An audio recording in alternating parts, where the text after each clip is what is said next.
ব্যক্তি কর্ম যেখানেই করুক না কেন ফল অবশ্যই মিলতে থাকে। কারণ সময় কিন্তু বোবা নয়, শুধুমাত্র কিছু সময় মৌন অবস্থায় থাকে। সময় অনুসারে কর্মরূপে জবাব অবশ্যই দেয়।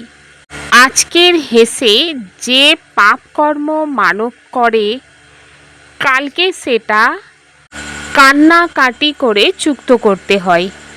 প্রকৃতি কখনো ধার রাখে না, কর্মরূপী চিঠি কখনো ভুল জায়গায় পৌঁছায় না। যে ব্যক্তি বিকর্মের চিঠি পাঠায় তো তার কাছে সেটা পুনরায় ফিরে যায়। পাপ মানবের চিন্তার মধ্যেই থাকে, শরীরের মধ্যে না। তীর্থের জল সর্বদাই শরীরকে পরিষ্কার করে, मानवेर चिंता के नय। ओम शांति। बाप के साथ उड़ने के लिए कंप्लीट प्योर बनो, संपूर्ण सरेंडर हो जाओ।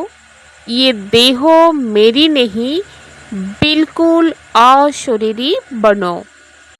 बाबा बोलेन बच्चारा बाबार संगे उड़े चलार जन्य कमप्लीट पियोर होते हबे, সম্পূর্ণভাবে বাবার কাছে স্যারেন্ডার হয়ে যেতে হবে। এই দেহ আমার নয়, একেবারে अशरीरी হয়ে যেতে হবে। ऊंची मंजिल पर पहुंचने के लिए कौन सा डर निकल जाना चाहिए? উঁচু লক্ষ্যে পৌঁছানোর জন্য কোন ভয় দূর হয়ে যাওয়া উচিত? कोई बच्चे माया के तूफानों से बहुत डरते हैं, कहते हैं बाबा तूफान बहुत हैरान करते हैं, इनको रोक लो। बाबा कहते बच्चे ये तो बॉक्सिंग है, उस बॉक्सिंग में भी ऐसा नहीं एक ही ओर से बार होता रहे। अगर एक 10 थप्पड़ मारता है तो दूसरा 5 जरूर मरेगा, इसलिए तुम्हें डरना नहीं है। महावीर बन विजयी बनना है, तब ऊंची मंजिल पर पहुंच सकेंगे। बाबा बोलेन अनेक बच्चारा मायार झड़के भय पाय, बोले बाबा झड़ेर अशांति सृष्टि हय, এই ঝড় থামাও। বাবা বলেন বাচ্চারা এ হলো বক্সিং, ওই বক্সিং খেলায় এমন হয় না যে একদিক থেকেই সর্বদাই আক্রমণ হবে। যদি একজন 10 খানা চর মারে তো অন্যজন 5 খানা তো মারবেই, তাই তোমাদের ভয়ের কিছু নেই। মহাবীর স্বরূপে বিজয়ী হতে হবে, তবেই উচ্চ লক্ষ্যে পৌঁছাতে পারবে। বাবা যে বাচ্চাদের গান শুনিয়েছে তো এই গানে নিশ্চয়ই কিছু রহস্য আছে, যে রেকর্ড কিনে বাবা বসে এর অর্থ বোঝাচ্ছেন। একে বলা হয় জীবিত অবস্থায় মৃত হয়ে বাবার আপন হওয়া। বাবার আপন হয়ে টিচারের কাছে যাবে, টিচারের পরে মেজরিটি গুরুর কাছে যায়। খ্রিস্টানরা যখন সন্তান জন্ম হয় তখন খ্রিস্টান ধর্মের পরিণত হয়, গুরুর কোলে দিয়ে দেয়। সে পাদ্রী হোক বা যেই হোক, পাদ্রী তো ক্রাইস্ট নয়, বলবে ক্রাইস্টের নামে খ্রিস্টান হয়। এখন তোমরা বাচ্চারা প্রথমে বাবার আপন হয়েছ, অশরীরী হয়েছ। আমাদের দেহ মন ধন যা কিছুই আছে সব বাবাকে অর্পণ করি, জীবিত অবস্থায় মৃত হই, অর্থাৎ আমরা আত্মারা তার আপন হই। এ কথা বুদ্ধিতে থাকা উচিত। যা কিছু আমার আছে, আমার শরীর, আমার ধন সম্পদ, আত্মীয় স্বজন ইত্যাদি যা কিছু আছে সব ভুলে যায়। মৃত্যুর পরে সবাই সবই ভুলে যায়, তাই না? কতখানি উঁচু এই লক্ষ্যে। আমরা হলাম অশরীরী আত্মা, এই কথা পাকা করতে হবে। এমন নয় তোমরা শরীর ত্যাগ করে মারা যাও, না, আত্মা কমপ্লিট পবিত্র তো হয়নি, যদিও বাবার আপন হয়েছে। কিন্তু বাবা বলেন তোমাদের আত্মা হলো অপবিত্র, আত্মার ডানা ভেঙে গিয়েছে। তো কোন ডানা? জ্ঞান যোগের ডানা। এখন আত্মা উড়তেই পারবে না। তমপ্রধান হওয়ার জন্য একজন মানবও ফিরে যেতেই পারবে না। তো কোথায় ফিরে যেতে পারবে না? শান্তিধাম আর সুখধামে। মায়ার ডানা দুটি ভেঙে দিয়েছে। বাবা বুঝিয়েছেন আত্মা সবচেয়ে তীব্র বেগে উড়ে যায়, তার চেয়ে তীব্র কিছু নয়। আত্মার চেয়ে কেউ তীব্র বেগে কেউ পৌঁছাতেই পারবে না। শেষের সময়ে মশার মতন সব আত্মারা উড়ে যায়। কোথায় উড়ে যায়? অনেক দূরে, সূর্য চাঁদের চেয়েও দূরে। সেখান থেকে ফিরে আসার নয়। মানুষের রকেট ইত্যাদি তো সব ফিরে আসে, সূর্যের কাছে তো পৌঁছাতেই পারে না। তোমাদের তো তার চেয়েও অনেক দূরে যেতে হবে। सूक्ष्म बतन से ऊपर मूल बतन में जाना। आत्मा को पंख मिल जाते, हिसाब किताब चुक्त कर आत्मा पवित्र बन जाती। कायमत के समय की महिमा बहुत लिखी हुई है, सभी आत्माओं को हिसाब किताब चुक्त कर जाना है। बाबा बोलें তোমাদের তো তার চেয়েও অনেক দূরে যেতে হবে, সূক্ষ্ম বতনের চেয়েও উপরে মূল বতনে যেতে হবে। আত্মা দুটি ডানা প্রাপ্ত করে, হিসাব নিকাশ মিটিয়ে আত্মা পবিত্র হয়ে যায়। বিনাশের সময়ে অনেক মহিমা লেখা হয়েছে। সব আত্মাদের হিসাব নিকাশ মিটিয়ে ফিরে যেতে হবে। এখন তো সব আত্মারা অশুদ্ধ, পাপ আত্মার পরিণত হয়েছে। যদিও বড় বড় গুরু সাধু সন্ন্যাসী আছে, তারা গুরু ভাবে নিজেদেরকে। অহম ব্রহ্মশ্রী, অহম ব্রহ্মস্য। আমরা ব্রহ্মে পৌঁছেছি, বসে আছে এখানে। ব্রহ্মে কিভাবে কোথায় পৌঁছালো? এখন তোমরা জানো আমরা আত্মারা ব্রহ্মে থাকি, কিন্তু এখন সেখানে কেউ যেতে পারে না। সব আত্মারা এখানেই পুনর্জন্ম নেয়। এ হলো বেহদের ড্রামা, অসীম জগতের নাটক।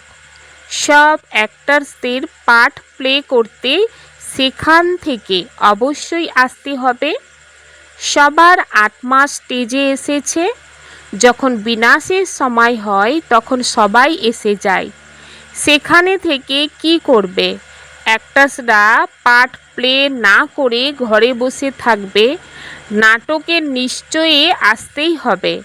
সেখান থেকে যখন সবাই চলে আসে তখন পুনরায় বাবা সবাইকেই ফিরিয়ে নিয়ে যায়। বাবা বলেন যদি আমি এখানেই আছি তবুও আত্মারা আসতে থাকে, বৃদ্ধি হতে থাকে। তারপর তোমরা ফিরে যাবে নাম্বার অনুসারে। সম্পূর্ণটা নির্ভর করে তোমাদের আত্মিক স্থিতির ওপরে। তাই তোমাদের মর্জিবা অর্থাৎ জীবিত থেকে মৃত সম হতে হবে। আমরা হলাম আত্মা, এই দৃঢ় নিশ্চয় করাটাই পরিশ্রম। বাচ্চারা ক্ষণে ক্ষণে দেহ অভিমানে এসে ভুলে যায়। দেহি অভিমানী হয়ে তখন থাকবে যখন কমপ্লিট সারেন্ডার হবে। বাবা এইসব হলো আপনার, আমিও আপনার। এই দেহ আমার না, শরীরটি তো আমি ত্যাগ করি। বাবা আমি আপনার। বাবা বলেন আমার আপন হয়ে অন্য সব কিছু থেকে আসক্তি মেটাও। যদিও এমন নয় যে এইখানে এসে বসে থাকবে, তোমাদেরকে নিজের ব্যবসা ইত্যাদি করতে হবে, পরিবারে রক্ষণাবেক্ষণ করতে হবে। সন্তানদের ঋণ শোধ করতে হয় মাতা পিতার, তাদের সেবা করে নিজের কর্তব্য পালন করতে হবে। মা বাবার লালন পালনে ঋণ তো থাকে বাচ্চাদের ওপরে। এখন বাবা তোমাদের রক্ষণাবেক্ষণ করছে। শুরুতে যারা এসেছিল সবাই একেবারে সারেন্ডার করেছিল, নিজের কাছে কিছুই রাখেনি, সারেন্ডার করেছিল। সেই ধন দিয়ে তোমরা বাচ্চারা ভারতকে পবিত্র করছো। भारत ही बिल्कुल पवित्र था। भारतवासियों जैसा पवित्र सुखी कोई हो नहीं सकता। भारत सबसे बड़ा तीर्थ है जहाँ पतित पावन बाप आकर सारे सृष्टि को पतितों को भी पवित्र बनाते हैं। ভারতে সম্পূর্ণ পবিত্র ছিল। ভারতবাসীদের মতো পবিত্র সুখী কেউ হয় না। ভারত হলো সবচেয়ে বড় তীর্থ যেখানে পতিত পাবন বাবা এসে সম্পূর্ণ সৃষ্টিকে পতিতদের পবিত্র করেন। এখন এই তত্ত্ব ইত্যাদি সব হলো শত্রু। অর্থকয়েক হবে, ঝড় আসবে কারণ তমপ্রধান হয়েছে, প্রাকৃতিক দুর্যোগ আসবে, অনেক দুঃখ হবে। এই সময় সবই দুঃখের জিনিস। সত্য যুগে সব সুখের জিনিস থাকে, সেখানে এই ঝড় বা গরম হওয়ার ইত্যাদি কিছুই থাকে না। তোমাদের মধ্যে এই সব কথা অনেক কম বাচ্চারাই বুঝতে পারে। আজ আছে কাল নেই, তখন বলা হবে কিছুই বোঝেনি। যদিও এখানে আসে কিন্তু সবাই স্থির থাকবে না। এখান থেকে বাইরে গিয়ে 10 দিন পরে চিঠি লিখবে, বাবা অমুককে মায়া গ্রাস করেছে। এমনও হয় ছোট ফুল বড় হলে তাতে ফল ধরবে। তাদের মধ্যে তখন অন্যদের নিজের সম বানানোর শক্তি থাকে, তাদের ফল প্রকাশ পায়।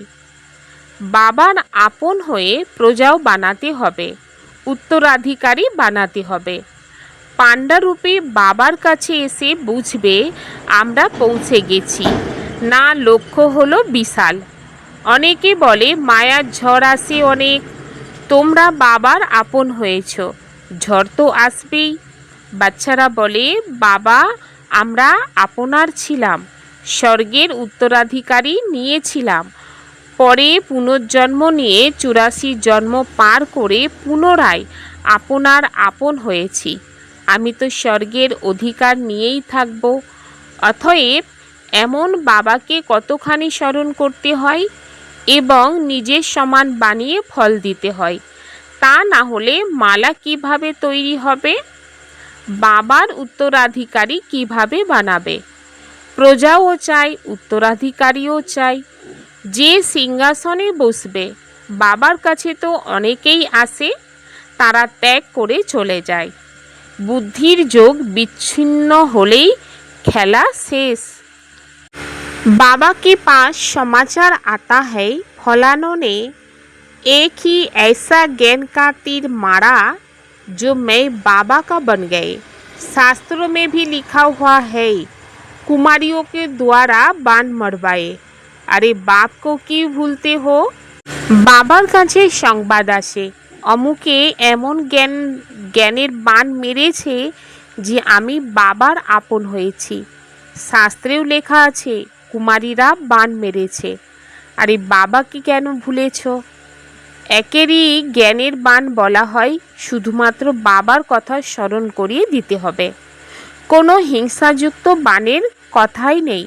বাবা বলেন আমি ব্রহ্মার মুখ দ্বারা সব শাস্ত্রের রহস্য তোমাদের বোঝাচ্ছি। ব্রহ্মা তো নিশ্চয়ই এখানে হওয়া উচিত। তারা বিষ্ণুর নাভি কমল থেকে ব্রহ্মাকে দেখিয়েছে। কিছুই জানে না, মানব তো যা মনে হয়েছে তা লিখেছে। আবর্জনা তো অনেক, ঋদ্ধি সিদ্ধি বেড়েছে। সত্য যখন প্রত্যক্ষ হয় মিথ্যা তখনই বিরোধ করে। এখন তোমরা বুঝেছ যে শিব বাবা হলেন নিরাকার এবং ব্রহ্মা হলেন সাকার, যদিও নাভি কমল ইত্যাদি কোনো কথাই নেই। অনেক বাচ্চারা এসে বাবাকে জিজ্ঞাসা করে, বাবা অবস্থা স্থির করব কিভাবে যাতে কোনো ঝড় না আসে? এর জন্য পথ তো বলাই হয়েছে। তো কি পথ? বাবাকে স্মরণ করো। ঝড় তো আসবেই। বক্সিং খেলায় এমন কখনো দেখেছ যে একজন চর খাচ্ছে? নিশ্চয়ই দুজনের মধ্যেই সাহস আছে। 5টি চর একজন দিলে অন্যজন 10টি চর লাগিয়ে দেবে। এও এরকম বক্সিং। বাবাকে স্মরণ করতে থাকবে তো মায়া পালাবে, কিন্তু একেবারে তো হবে না। মায়ার সঙ্গে কুস্তি করতে হবে। এমন ভেবো না মায়া চর মারবে না। মায়া একেবারে নাকটি ধরে নেয়। এই হলো যুদ্ধস্থল, তাই না? বুদ্ধিযোগ স্থির করলে মায়া অনেক বিঘ্ন সৃষ্টি করবে। পরিশ্রম তো যোগেই। যদিও বাবা বলেন জ্ঞানী আত্মারাই আমার প্রিয়, কিন্তু এমন নয় শুধু জ্ঞান দান যে করে সেই প্রিয়। প্রথমে তো পুরোপুরি যোগ চাই। বাবাকে স্মরণ করতে হবে। মায়ার বিঘ্ন দেখে ভয় পাবে না। বিশ্বের মালিক হতে হবে। সবাই হবে 16,108-এর মালা তো বিশাল, শেষে গিয়ে পূর্ণ হবে। ত্রেতা যুগে শেষ পর্যন্ত কতজন প্রিন্স প্রিন্সেস থাকে? কিছু প্রমাণ চিহ্ন তো আছে, তাই না? 8-এর প্রমাণ চিহ্ন আছে, 108-এরও আছে। এই কথা একেবারেই সঠিক। ত্রেতার অন্তে এতজন 16,108 প্রিন্স প্রিন্সেস থাকে। শুরুতে থাকবে না, প্রথমে খুব কম থাকে, তারপরেই বৃদ্ধি হয়। সেসব তৈরি হয়ে যায় এইখানে। চান্স খুব ভালো, কিন্তু পরিশ্রম তো বাচ্চাদের করতে হবে। পরিশ্রম অনেক আছে। বাবা, এই তন মন ধন সবই তোমার, তো আমরা অশরীরী হয়েই তোমাকে স্মরণ করি। তাহলে বুদ্ধিযোগ তোমার সঙ্গে যুক্ত করব। তখন বাবা বলেন, বাচ্চারা এই সব তোমাদের জন্য। আর বাচ্চারা বলে আমাদের সব কিছু তোমার। কথায় বলে না, এই সব ভগবানেরই দান। এখন বাবা বলেন এই সব শেষ হয়ে যাবে। তোমাদের কাছে কি আছে? এই শরীরও শেষ হয়ে যাবে। এখন আমি তোমাদের পরিবর্তন করি, শুধুমাত্র এক্সচেঞ্জ করি, তাই না? তাই বাবা বলেন, বাচ্চারা অশরীরী হও, আমাকে স্মরণ করো, বুদ্ধির দ্বারাই সব কিছু স্যান্ডার করো। রাজা হরিশ্চন্দ্রের কাহিনী আছে না, বলা হয় সঞ্চিত যা আছে রেখে দাও। बाप कहते इन सभी शास्त्रों आदि का सार तुमको समझाता हूँ। मैंने ही तुम्हें ब्रह्मा मुख द्वारा राजा रानी बनाया था, फिर अब बनाता हूँ। कभी भी मनुष्य को गीता सुनाए, राजयोग सिखलाए, राजा रानी बना ना सके। বাবা বলেন এই সব শাস্ত্র ইত্যাদি সার অর্থ তোমাদেরকেই বোঝাই। আমি তোমাদের ব্রহ্মার মুখের দ্বারাই রাজা রানী বানিয়েছিলাম, এখন আবার বানাচ্ছি। কখনো মানুষ মানুষকে গীতা পাঠ শুনিয়ে রাজযোগের শিক্ষা প্রদান করে রাজা রানী বানাতে পারে না। তাহলে গীতা পাঠ শুনে কী লাভ? বাবা বলেন আমি নিজে কল্প এসে তোমাদের স্বর্গের মালিক করি। আমার আপন হবে তবেই তো উত্তরাধিকারী হবে। অতএব যতখানি যোগযুক্ত থাকবে ততখানি শুদ্ধ হতে থাকবে। এই সব বাবা তোমার, আমরা হলাম ট্রাস্টি। তোমার আদেশ ব্যতীত আমরা কিছুই করব না। শরীর নির্বাহ কিভাবে করবে সেই বিষয়ে মতামত জানতে চাই। প্রায় গরিব মানব সম্পূর্ণ পতামেল অর্থাৎ কর্মের চার্ট লিখে দেয়, ধনী মানব দেয় না। স্যারেন্ডার বা সমর্পিত হতে থাকে না। অনেক কম এমন থাকে, যেমন মাত্র একজন জনকের নাম আছে, সন্তান আছে, সংযুক্ত সম্পত্তি আছে, তাহলে আলাদা হবে কিভাবে? ধনী মানব নিজেদের সম্পত্তি কিভাবে আলাদা করবে? যে স্যারেন্ডার হবে। বাবা তো হলেন গরিব নিবাজ অর্থাৎ দিনের নাথ। সবচেয়ে বেশি গরিব হয় মাতারা, তার চেয়ে গরিব হয় কন্যারা। কন্যাদের কখনো সম্পত্তির নেশা থাকবে না। পিতার সম্পত্তির নেশা সন্তানের থাকে। অতএব সেই সব কিছু ত্যাগ করে বৈকুণ্ঠের অধিকার প্রাপ্ত করতে হয়। দান সর্বদাই গরিবদের করা হয়। ভারত হলো সবচেয়ে গরিব, আমেরিকা হলো ধনী। তাদেরকে স্বর্গের অধিকার কি দেয়া হয়? ভারত সবচেয়ে ধনী ছিল, অন্য কোনো ধর্ম ছিল না, শুধু ভারতবাসী ছিল, একটি ভাষা ছিল। अब ज्ञानी तो आत्मा बनना है, सिर्फ ज्ञान सुनने सुनाने वाला नहीं, याद की भी मेहनत करनी है। अशरीरी होकर अशरीरी बाप को याद करना है। এখন জ্ঞানী আত্মা হতে হবে। শুধুমাত্র জ্ঞান শোনা বা শোনানো নয়, স্মরণ করার পরিশ্রমও করতে হবে। अशरीरी হয়ে अशरीरी पिता के स्मरण करते হবে। बाप का बनकर दूसरी सब बातों से ममत्व मिटा देना है। ये देह भी मेरी नहीं, पूरा देही अभिमानी बन कमप्लीट सेंडर होना है। বাবা বলেন বাবার আপন হয়ে অন্য সব বিষয় থেকে আসক্তি শেষ করতে হবে।